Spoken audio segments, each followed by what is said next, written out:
Shalom peuple de Dieu, ici le révérend Guillaume Elie, le gracier. Je viens partager avec vous une vision que le Seigneur m'a montrée. Cette vision qui a été évolutive m'a donné de pouvoir interpréter les plans du diable par rapport à la Côte d'Ivoire. En 2010, bien avant l'accession au pouvoir du président Ouattara, Dieu me l'avait montré en vision que M. Laurent Gbagbo allait connaître donc une chute et que M. Ouattara allait prendre sa place. Donc dans cette vision, je me suis vu aussi à un moment donné au milieu de musulmans et j'étais en train de prier Allah. Je n'ai pas compris cette vision toutes ces années.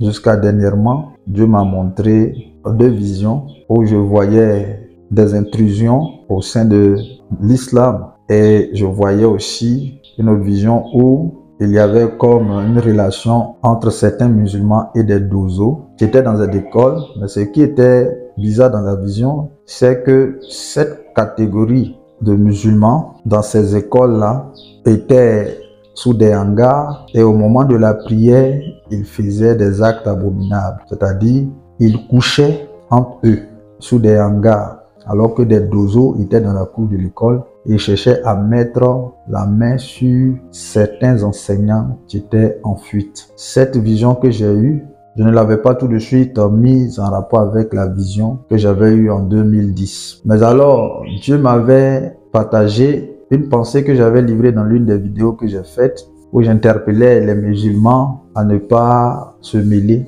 aux actions politiques. Aujourd'hui, si je sors, c'est parce que avec toutes ces visions que j'ai eues, j'ai pu faire un discernement. Dieu m'a permis de rapprocher les visions pour en déceler le message divin. Alors bien aimés, je viens vous dire qu'aujourd'hui en Côte d'Ivoire, il y a deux types de musulmans. Il y a les musulmans conciliants et il y a les musulmans radicaux.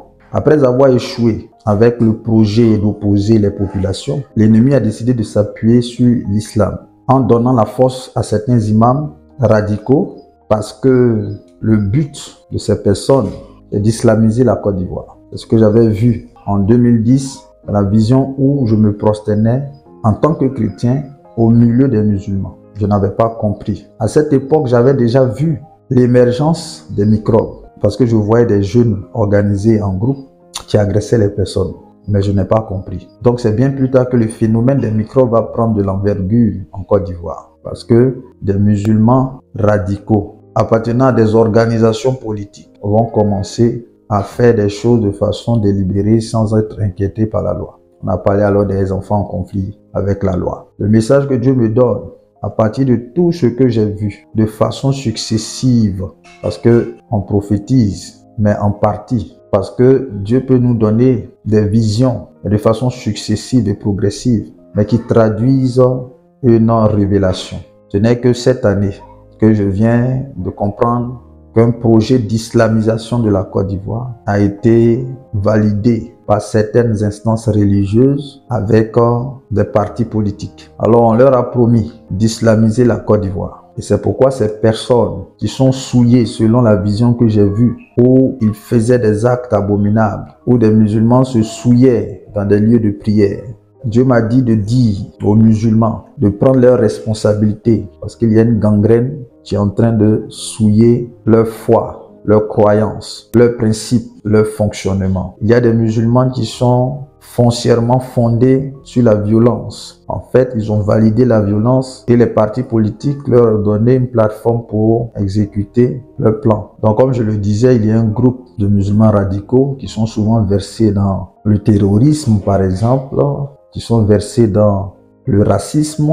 Et c'est ce genre de musulmans-là qui sont en train d'émerger en Côte d'Ivoire parce que soutenus par des États islamiques qui ont des relations avec la Côte d'Ivoire. Ils leur ont promis de construire des mosquées partout. Nous avons le Maroc, nous avons des pays comme le Liban. Nous avons tous ces pays-là maghrébins qui ont promis, selon ce que Dieu m'a révélé, soutenir l'islam en Côte d'Ivoire. Mais ils ont besoin de s'appuyer sur des gouvernements qui reçoivent d'eux aussi de l'argent, qui reçoivent d'eux aussi des privilèges pour pouvoir s'appuyer sur les responsables religieux liés à l'islam en Côte d'Ivoire. Donc, vous allez comprendre que ceux qui ne valident pas cette façon de faire dans l'islam seront combattus. Donc, c'est pourquoi vous avez des imams, parce qu'il y a une division. Je dis que c'est une saison maison où Dieu sépare les choses, les vrais, les faux, les méchants et les justes et les bons. Voilà. Donc Dieu est en train de le faire. Alors ce qu'il convient de comprendre, c'est qu'il y a eu des alliances. Ça veut dire que des personnes se sont assises et autour de cette table, je vois ces pays arabes qui sont des partenaires. Je vois des partis politiques. Je vois des hommes religieux. Je vois certaines personnes du Nord. Je vois les dozos.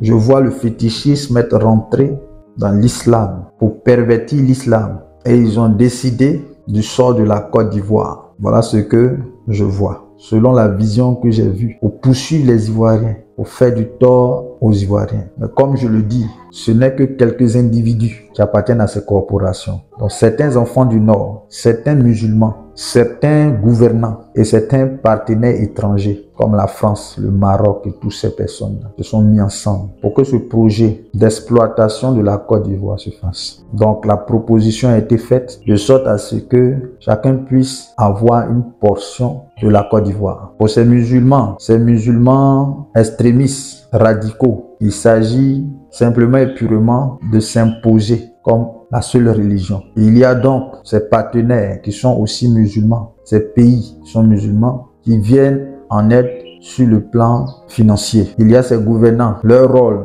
c'est de créer les ouvertures pour que ces choses-là puissent se faire. Et il y a les dozos couplés avec les microbes qui auront chacun sur le plan spirituel pour les dozos et l'autre sur le plan physique le rôle de répression par rapport aux nationaux ivoiriens. Mais Dieu a vu tout ce plan et Dieu a décidé de le révéler, de le dévoiler. Votre plan ne marchera pas. L'Éternel qui est Dieu, celui dont vous vous êtes moqué, celui dont vous avez dit en 2011, nous allons tuer l'Éternel. Votre Éternel, là, nous allons le tuer. Il a été lent à la colère. Mais maintenant, sa colère éclate contre vous. Attendez-vous à Dieu. Attendez-vous au vrai Dieu. Et vous saurez que c'est ce Dieu-là qui vous a permis de faire toutes ces choses. Dieu a permis à Satan de s'en prendre à Job. Mais n'en demeure pas moins que Dieu continuait d'aimer Job. Et Job, son cœur était encore attaché à ce Dieu-là. Côte d'Ivoire, le temps du Seigneur pour rétablir la justice par la vengeance est arrivé. Cachez-vous, repentez-vous et cachez-vous dans l'arche de la foi dont je parle depuis quelque temps. Voilà. Donc, comprenons ces choses-là. Ce projet ne va pas réussir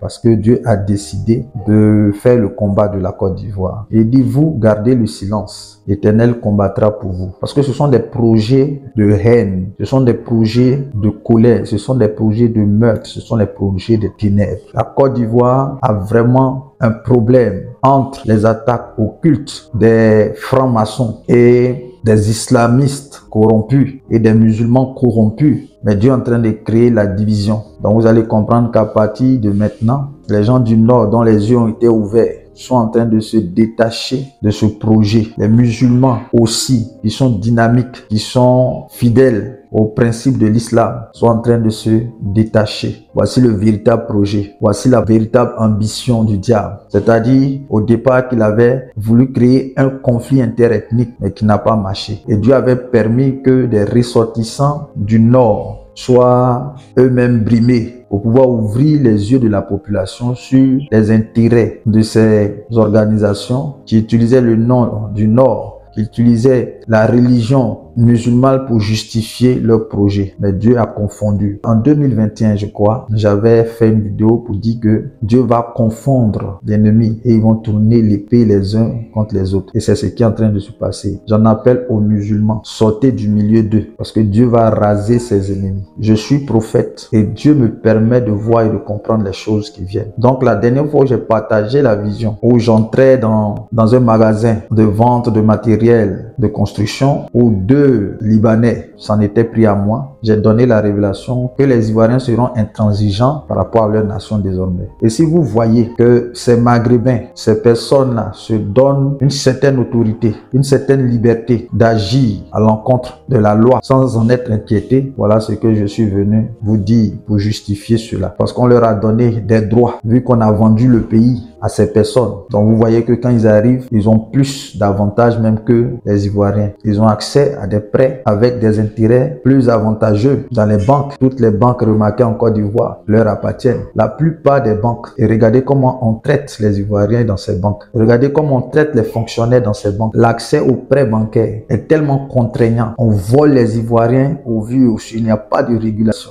En Côte d'Ivoire ici, c'est maghrébin là. Ils ont enlevé des armes pour tirer sur des Ivoiriens, ce n'est pas parti quelque part. Ils ont été trempés dans tellement de scandales. Mais vu qu'ils ont des soutiens à cause de ce projet dont je vous parle, ils ne seront pas inquiétés parce qu'il y a un contrat entre eux. Le pays est vendu à ces personnes-là. Quand ils ont en face d'un Ivoirien, ils ne voient pas un homme. Ils ne voient pas un homme. Donc, l'islamisation de la Côte d'Ivoire est un projet, mais ça ne va pas marcher parce que le réveil de la nation a commencé et que les Ivoiriens n'accepteront plus d'être ainsi humiliés. Le Seigneur m'a dit que les Ivoiriens se mettent à intercéder, se mettent à prier et que lui, Dieu, fera ce combat. Mais c'est ce qu'il a commencé à faire en confondant ceux qui étaient des alliés hier. Parce que même dans les partis politiques, il y a des infiltrés. Dans les religions, il y a des infiltrés. Dieu nous a fait la grâce de comprendre ces choses. Nous vous les livrons. Maintenant, le but est de prier pour ne pas que ces choses qui sont encore en projet puissent avoir lieu. Des pays riches comme le Qatar, des pays riches comme le Maroc, des pays riches comme le Liban et autres, tous ces pays maghrébins qui ont des intérêts en Côte d'Ivoire et qui possèdent la Côte d'Ivoire se laissent aller à des dérives parce qu'ils ont des soutiens. Parce que certaines personnes méchantes, égoïstes, cupides, ont regardé à leur intérêt personnel pour prendre l'argent de la mort des Ivoiriens et ouvrir des portes à des organisations mafieuses, à des organisations démoniaques pour pouvoir entrer et dominer sur les Ivoiriens. Je prie Dieu que ce projet se retourne contre ces personnes et que Dieu sème la confusion dans ces relations que ces personnes entretiennent. Qu'il préserve la Côte d'Ivoire, qu'il préserve ses enfants au nom de Jésus-Christ. Bien-aimés, voici le message que je suis venu vous délivrer. Voici la vision que je suis venu vous montrer. Que Dieu soit loué, que son nom soit glorifié. Chers Ivoiriens, le Seigneur vous aime. Il vous aime. Lorsqu'il révèle ces choses, c'est pour que vous puissiez prier, pour ne pas que ça arrive. C'est pour que vous priez pour que ça soit détourné. C'est pour susciter une révolte dans votre cœur. Parce qu'il y a une injustice qui est faite. Injustice qui montre que quelqu'un est en train de vivre la vie que vous devriez vivre. La Bible dit l'homme aura pour ennemi les gens de sa maison. Et c'est ainsi que des personnes qui sont à l'intérieur de la maison et qui ont eu un contact avec quelqu'un de dehors vont pouvoir ouvrir des portes de la maison pour que des ennemis puissent entrer et exploiter cette maison. Au nom de Jésus, que tout ce plan tombe à l'eau. Bien-aimés, demeurons en prière. C'était le révérend Guillaume Elie, le gracier, prophète du Seigneur, résident en Côte d'Ivoire. J'apportais le message, j'apportais la parole et je réitère mon appel. Chers musulmans, le Seigneur a les yeux fixés sur vous. Je parle aux imams que le Seigneur a établis pour conduire